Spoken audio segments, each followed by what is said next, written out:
میں ملتمس ہوں حضرت علامہ مولانا علی راحت صاحب سے کہ وہ یہاں تشریف لائیں اور بارگاہ معصومین میں نذرانہ عقیدت پیش کریں۔ میں ملیر بار ایسوسیشن کے جنرل سیکرٹری صاحب سے درخواست گزار ہوں کہ برائے مہربانی فرش ازب پر مسند ازب پر تشریف لے آئیں۔ مولانا علی راحت صاحب سے درخواست گزار ہوں کہ وہ یہاں تشریف لائیں اور نذرانہ عقیدت پیش فرمائیں۔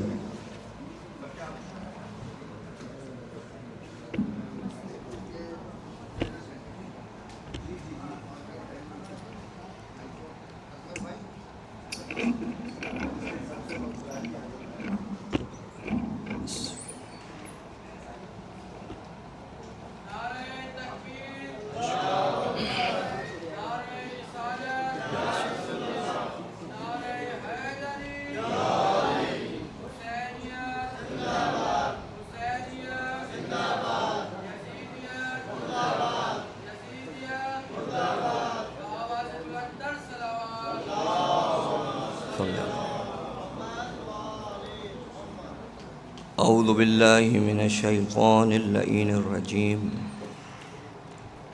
بسم اللہ الرحمن الرحیم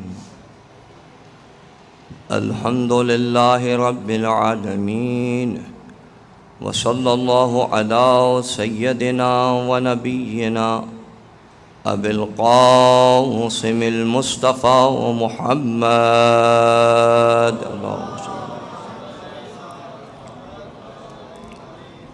وعلى آل بيته الطيبين الطاهرين المعصومين المظلومين المنتجبين سيما بقية الله العظم في الأرضين روحي وأرواح العالمين له الفداء ولعنة الدائم على أعدائهم أجمعين من الآن إلى قيام يوم الدين قال الله تبارك وتعالى في كتابه المجيد والقرآن الحميد وقوله الحق يا أيها الذين آمنوا اتقوا الله وقولوا قولا سديدا اللهم صل على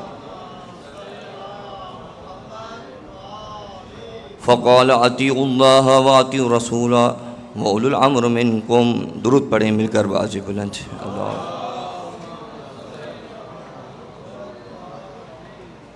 عزیز سامعین و عزاداران، یوم حسین کی مناسبت سے خداوند کریم نے ہم سب کو توفیق دی کہ ہم یہاں پر موجود ہیں۔ یہ خداوند کریم کی دی ہوئی توفیق ہے، اور بڑا کریم ہے وہ رب جو توفیق بھی دیتا ہے، پھر اس پر ہمیں اجر بھی عنایت کرتا ہے۔ بہت ہی اختصار کے ساتھ، کیونکہ اس سے پہلے کافی مقررین نے اپنی گفتگو کی ہے، اور گفتگو کے اندر جو چیزیں ہوتی ہیں کیونکہ سب ایک ساتھ اس میں شامل ہیں، سب اپنے اپنے عقیدت کے الفاظ سے یہاں پر بیان کر کے اس محفل کو اہل بیت علیہ السلام سے کے ناموں سے کے ذکر سے مزین کر رہے ہیں۔ آپ کی خدمت میں جس آیت کو سرنامہ کلام قرار دیا گیا، خداوند کریم فرما رہا ہے کہ اللہ کی اطاعت کرو، اللہ کے رسول کی اطاعت کرو، وَأُولُو الْأَمْرِ مِنْكُمْ، اور جو اولو الامر ہیں تمہارے درمیان میں۔ یقیناً خداوند کریم کی ذات پر کسی کو بھی اختلاف نہیں ہے، رسول اکرم صلی اللہ علیہ وآلہ وسلم کو کسی کو بھی اعتراض نہیں ہے۔ کاش اس قرآن کو احادیث کے ساتھ اور روایات کے ساتھ اس کے ذیل میں اگر آج مسلمان اس قرآن سے استفادہ کرے تو یقیناً آپس میں وہ اتحاد ہو جائے کہ جس اتحاد کو خداوند کریم چاہتا ہے۔ اولو الامر منکم کون ہو سکتے ہیں جب خداوند کریم خود قرآن میں اس کا ذکر کر رہا ہے؟ لسان نبی اکرم صلی اللہ علیہ وآلہ وسلم سے درود پڑھیں مل کر باز بلند محمد الوالد۔ ہمیں نظر آتا ہے کہ جب آپ گئے تو آپ نے فرمایا میں تمہارے درمیان دو گراں قدر چیزیں چھوڑے جا رہا ہوں، ایک قرآن ہے اور ایک میری اطرت ہے، اہل بیت ہیں۔ اہل بیت کہیں یا سنت کہیں، اس میں آپس میں جو ہے وہ اختلاف کی ضرورت نہیں ہے، کیونکہ اگر سنت بھی کہیں تو رسول کی سنت یہ ہے کہ آپ نے غدیر خم کے میدان میں فرمایا من کنت مولا ہو فہذا علی مولا۔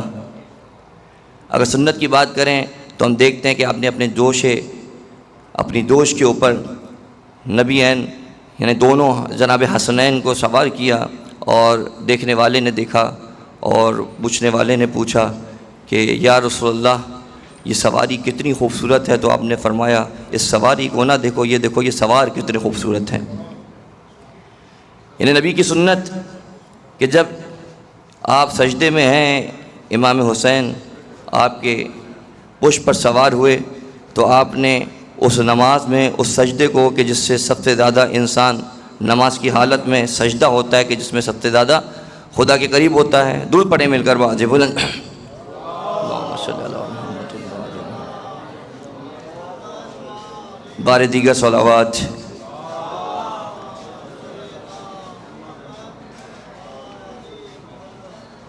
کیونکہ میں گفتگو مخاطبین سے کرنے کا جو ہوں وہ زیادہ اس کو بہتر سمجھتا ہوں، خدا نے ہمیں توفیق دی، ہم یہاں پر آئے ہیں اس بزم میں، تو اس لیے ضروری ہے کہ اس یوم حسین کے اندر جہاں ہر طرح کی گفتگو ہو گئی ہے، وہاں وہ گفتگو کہ جو ایک سہل حاصل بھی ہو۔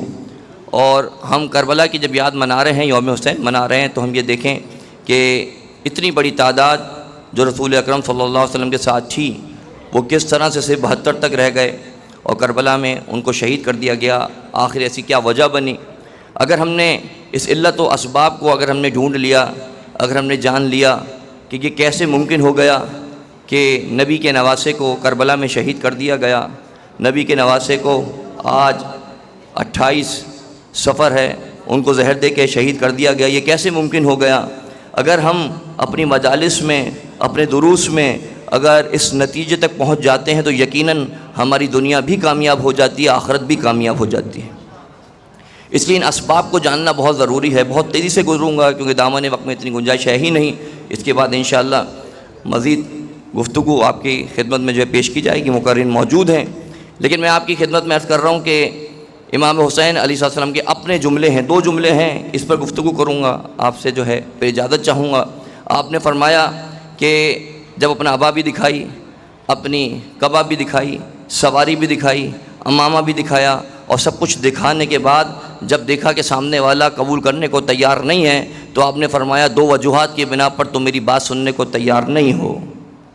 ایک، تمہارے شکم میں حرام ہے، اور دوسرا استحوذ علیہم الشیطان بذکر اللہ، تم پر شیطان غالب آ چکا ہے جس نے تمہیں یاد خدا سے روک دیا ہے۔ عزیزوں، یہ 2 چیزیں امام نے فرمائی ہیں، اور یقین جانیں انسان کو احساس بھی نہیں ہوتا، وہ نماز بھی پڑھ رہا ہوتا ہے، وہ روزہ بھی رکھ رہا ہوتا ہے، وہ زکوٰۃ بھی دے رہا ہوتا ہے، اور تمام امور کو جو دینی امور ہیں ان کو انجام دے رہا ہوتا ہے۔ کیوں؟ دلیل کیا ہے؟ دلیل یہ ہے کہ کربلا میں جہاں امام حسین علیہ السلام نے نماز کو قائم کیا، وہیں یزیدی لشکر نے بھی نماز کو پڑھا ہے۔ خود امام کی گردن پر جو 13 ضربوں سے جو خنجر چلایا گیا، اس میں اللہ اکبر کہا گیا۔ اس کا مطلب کیا ہوا؟ اس کا مطلب یہ ہے کہ شیطان ان کے اوپر غالب تھا۔ ان مجالس سے ادا کا جو اصل فلسفہ وہ یہی ہے کہ ہم اپنے وقت کے امام کے ساتھ متمسک ہو جائیں۔ کیسے ہوں گے؟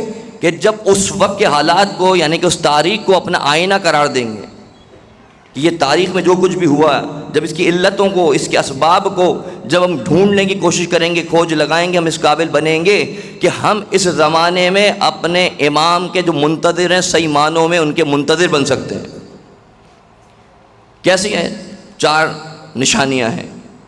یہ میرے آپ کی ذمہ داری ہے اس فرش حسین سے، اس یوم حسین سے، کہ ہم اپنے اندر، دوسرے کے گربان میں تو ہر کوئی جھانکتا ہے، دوسرے کے اندر تو ہر کوئی جھانکتا ہے، لیکن اپنے اندر جھانکنے کی ضرورت ہے، کیونکہ فرد سے معاشرہ بنتا ہے۔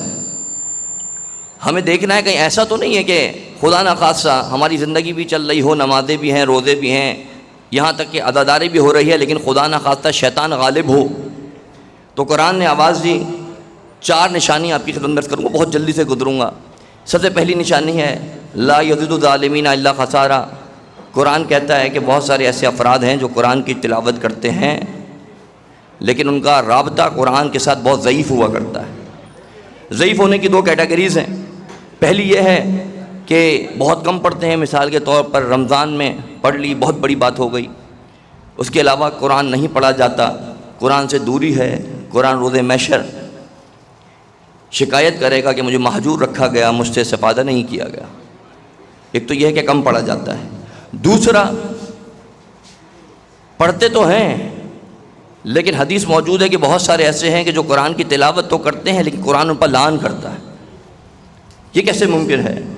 یہ کیسے ممکن ہے؟ لا یزید الظالمین اللہ خسارہ، کہ کوئی قرآن تو پڑھے لیکن پھر بھی وہ خسارے میں ہی ہو، اس کے خسارے میں اضافہ ہو۔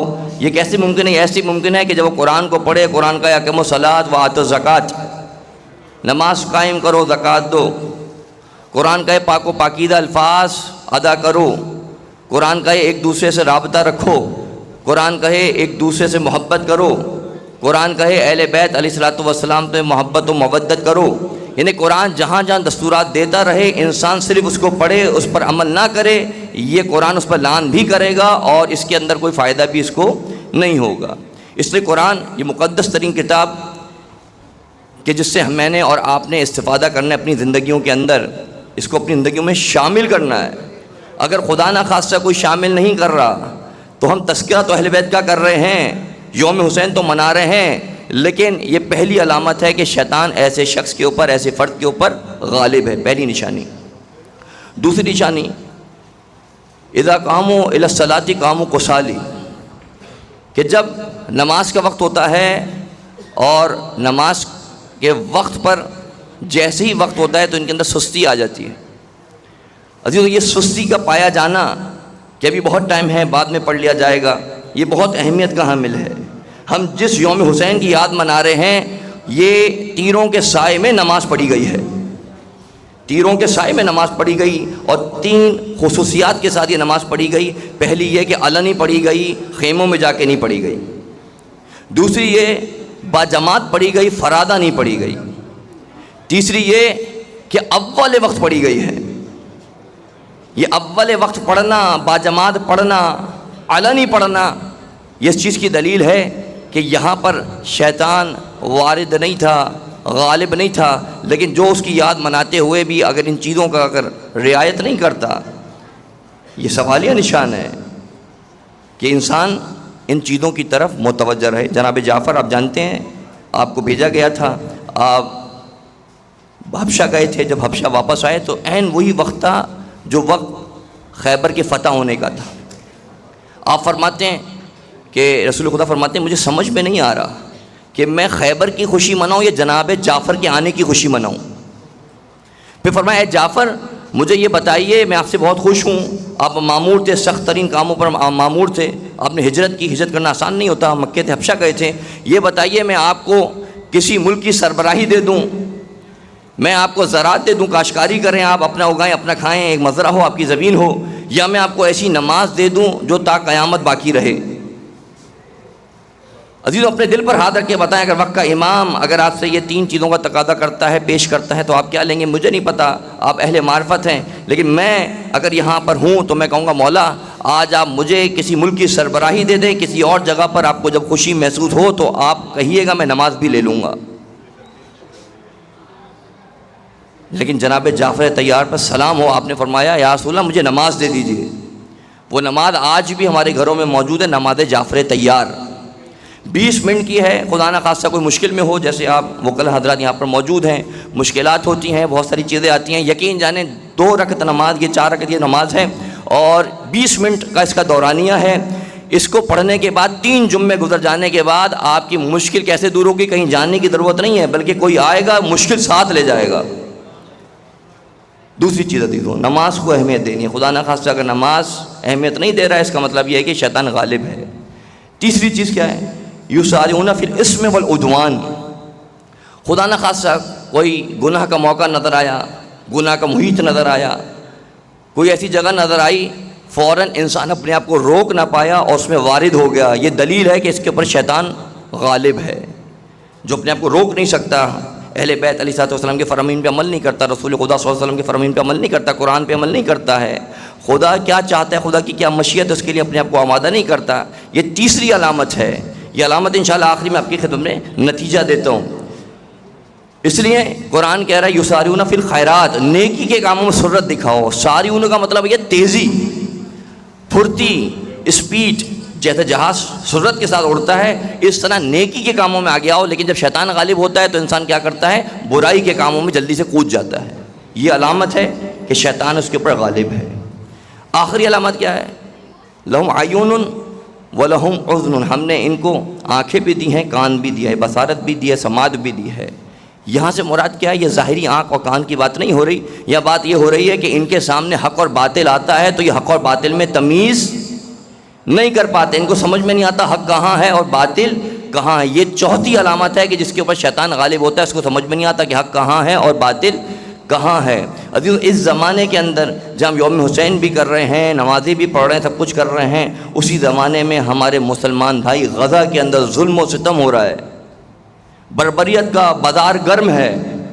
آپ سوشل میڈیا سے وابستہ ہیں، شاید ہی کوئی ایسا فرد ہو کہ جو استعمال نہیں کرتا، وہ دیکھ سکتا ہے کہ وہاں پر کس طرح بچوں کی، چھوٹے چھوٹے بچے پیاس بھوک سے بلک رہے ہیں اور ان کی پسلیاں باہر آ چکی ہیں، ان کے پاس کھانے کو کچھ نہیں ہے. اور جب وہ اگر کوئی ایک آٹے کی بوری بھی ان کو ملتی ہے تو اس کے خاطر بھی ان کو مار دیا جاتا ہے، وہ اس لائن میں جاتے ہیں.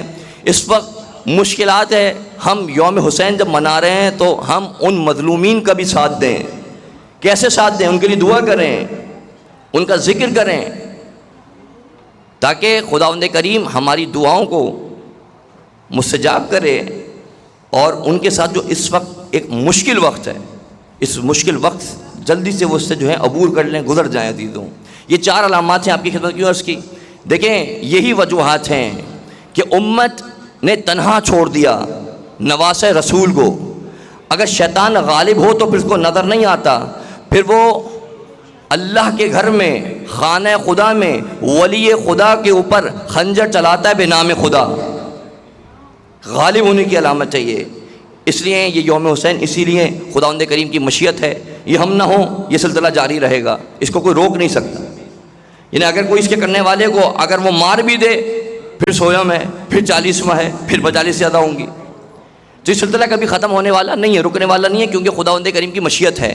لیکن اگر یہ سلسلہ رکنے والا نہیں ہے، مثال کے طور پر پیچھے سے یہاں سے پٹری سے ٹرین گزرتی ہے تو ٹرین تو ایک ہی جیسی ہوتی ہے، مسافر تبدیل ہو جاتے ہیں. تو تاریخ اٹھا کے دیکھ لیجیے، ہمیشہ مظلومین کبھی بھی انہوں نے سرنڈر نہیں کیا، ظالمین کے خلاف رہے، ہمیشہ رہیں گے. یہ عزاداری وہ سلسلہ ہے، یہ یوم حسین وہ سلسلہ ہے، یہ یاد حسین وہ سلسلہ ہے کہ جو کبھی بھی کسی مظلوم کو جھکنے نہیں دیتی، ہمیشہ ڈٹا رہنے دیتی ہے. میری اور آپ کی ذمہ داری عزیزوں کہ ہم اپنے آپ کو اس لحاظ سے آمادہ کریں کہ جیسے اہل بیت ہم سے تقاضا کرتے ہیں، ان کی تعلیمات، اس قرآن سے وابستگی، اہل بیت سے وابستگی. رسول خدا نے کیا مانگا؟ آپ نے مانگا قُلْ لَا أَسْأَلُكُمْ عَلَيْهِ أَجْرًا إِلَّا الْمَوَدَّةَ فِي الْقُرْبَى. اللہ کہتا ہے کہ کیا ہے؟ ان سے کہیں کہ یہ صرف اور صرف آپ کے اقربا سے محبت کریں. اب اس بحث میں کہ وہ اقربا ہے، وہ اقربا نہیں ہے، باہر جائیں، کم سے کم یہ تو ذہن میں ہونا چاہیے کہ امام حسنین کریمین اقربا میں ہیں، جناب سید اقربا میں ہیں، اور جو ہیں ان کے ساتھ کیا ہوا. یہ یونٹی کا ایک پوائنٹ ہے کہ آپ کسی اور میں ڈیبیٹ میں چلے جائیں، وہ ہیں آپس میں الجھیں. دشمن یہی چاہتا ہے کہ آپس میں مسلمانوں کو لڑایا جائے. تو جو ہیں یا نہیں ہیں، لیکن جو ہیں، جو حتمی ہیں، جس پر کوئی بحث ہے ہی نہیں، جب کوئی بحث ہے ہی نہیں تو ان کے ساتھ تاریخ بتاتی ہے کہ کیا ہوا. وہ یاد ہم ہر سال مناتے ہیں. اس یاد کو اس لیے منانا چاہیے تاکہ ہم اس وقت کے امام کے لیے، اس وقت کے زمانے کے لیے خود کو تیار کر سکیں. عزیزو، انشاءاللہ اصغر علی درس صاحب تشریف فرمائیں. جب یہ نہیں آئے تو میں یہ سوچ رہا تھا کہ ایک بھاری ذمہ داری ہے میرے کاندھوں پر. انشاءاللہ وہ دعائی سلسلہ اور انشاءاللہ مصائب میں ہر سال سنتا ہوں. میرا 4تھا سال تھا کہ جب وہ گفتگو کرتے ہیں، جب دعائیں بھی کراتے ہیں تو آنکھوں سے اشک جاری ہو جاتے ہیں. اب دامن وقت میں گنجائش بھی نہیں ہے. انشاءاللہ ان کی جب باری آتی ہے تو انشاءاللہ وہ ذکر کریں گے. بس آپ کی خدمت پہ دعا ہے، بار الہ ہمیں متحد ہونے کی توفیق عنایت فرما، ہمیں اہل بیت علیہ السلام سے محبت کرنے کی توفیق عنایت فرما، ہمیں قرآن سے ارتباط قائم کرنے کی توفیق عنایت فرما. پروردگارہ، جہاں کہیں بھی مومنین پریشان ہیں، مسلمین پریشان ہیں، پروردگارہ ان کی مشکلات کو دور فرما، ہم سب کی عاقبت بخیر فرما. وقت کے امام زمان علیہ السلام کے ظہور میں تعجیل فرما. ربنا تقبل منا انکا انت السمیع العلیم برحمتک یا ارحم الراحمین.